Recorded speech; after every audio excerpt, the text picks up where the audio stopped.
I'm not gonna lie, I'm not a very good Brawlhalla player compared to a lot of other people in this game, but my biggest accomplishment ever was hitting Diamond. So in this video, I'm gonna be telling you some things that you should and shouldn't do that'll make your journey to reaching Diamond a bit easier from my knowledge, and to also help fix many of the mistakes that hold you back in the lower rank that you're stuck in. So let's get right into it. The first thing I'm gonna start off with is disconnecting when you play against someone who's just way better than you. Most of you probably don't even disconnect. I promise this video isn't BS and I'm not just saying things just for the sake of it.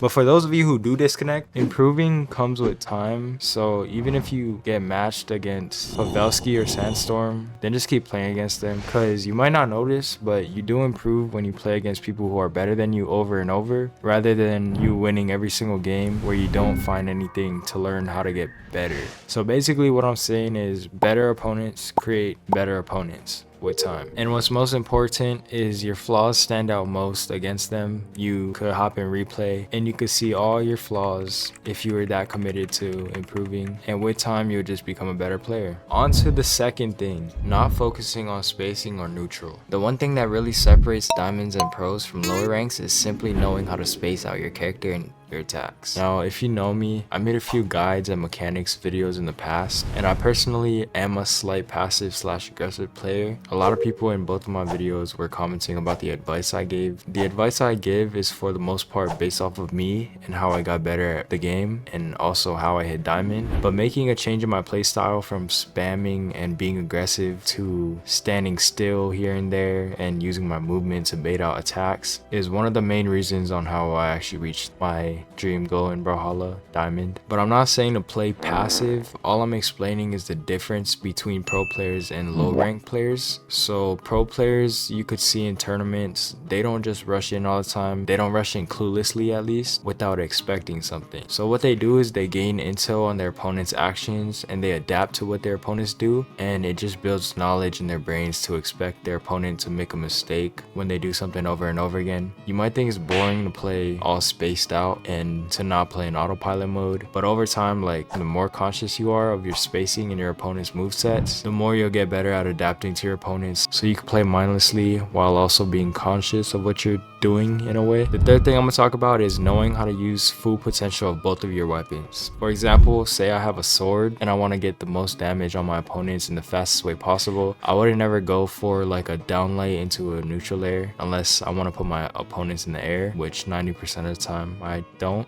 Instead, I would always go for a downlight into a down air, which sets me up for other combos and a lot of dodgeries that I know how to execute. But if I wanted to kill my opponent when they're in red health, I wouldn't go for a downlight into a down air, because at this point I'm trying to kill them and I know I'm not focused on building damage anymore. So instead I would go for a downlight into a recovery, which is true and it kills pretty quickly. And note that every combo I use, if you watch my videos, I mainly only go for true and optimal combos when I can, especially when reading a dodge, because that's where people get most damage taken out of. So if you don't already use or know true combos for your weapons, you should hop in a training mode and solely focus on improving those. Over time, I thought I knew every combo in the book with all my weapons before I hit diamond. I found out a lot of kill options and a lot of combos that I didn't even know. For example, with blasters, I would do a downlight into a dash jump recovery, which is true. I didn't really know how to execute that before because I didn't know how to dash jump while holding down on my joystick or D-pad. I personally use D-pad on Xbox controller. If you were curious, I don't think you were, sorry. So who knows how much earlier I could have been in diamond if I knew this combo. So learn your combos. The fourth thing I want to talk about is feeling pressured whether you're on or off stage. Most of the time you're going to feel pressure within your games, and it's completely normal, especially every time you're about to rank up to a different rank, which I've had from experience over and over again. But what I want you to do, if you are someone who stresses a lot on this game and panics a lot, which is probably what holds you back, I want you to just play the game nonchalantly, bro. Go back to the second thing I talked about, where you focus on neutral and spacing so you don't spam your attacks or dodge the same directions when you panic. At the end of the day, the rank system will always be there, and stressing about hitting a new rank is just pointless if you think about it. If you do end up losing and stressing, that's more reason to focus on what you did wrong, mainly through your replays or 100% your bad habits that got you killed all three of your stocks. I also want to talk about being off stage. A lot of low ranks don't like to space out their jumps. They like to spam their recovery options because because they don't feel comfortable being off stage. A lot of people also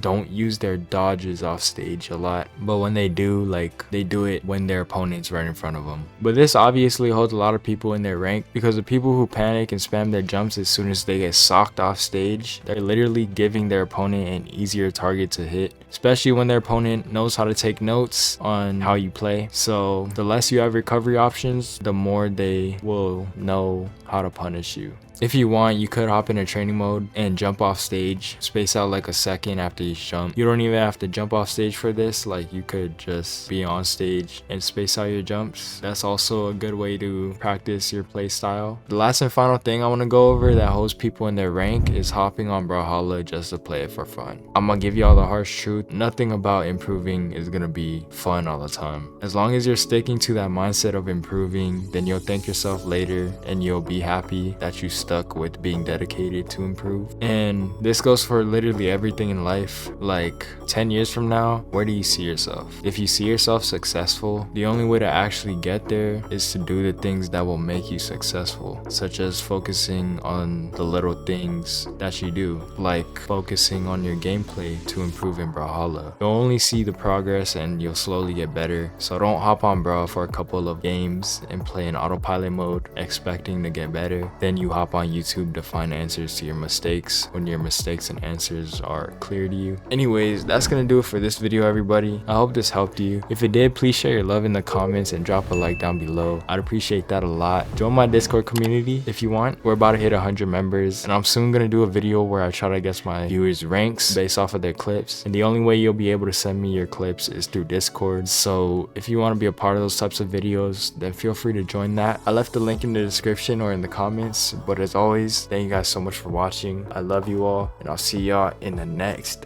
video.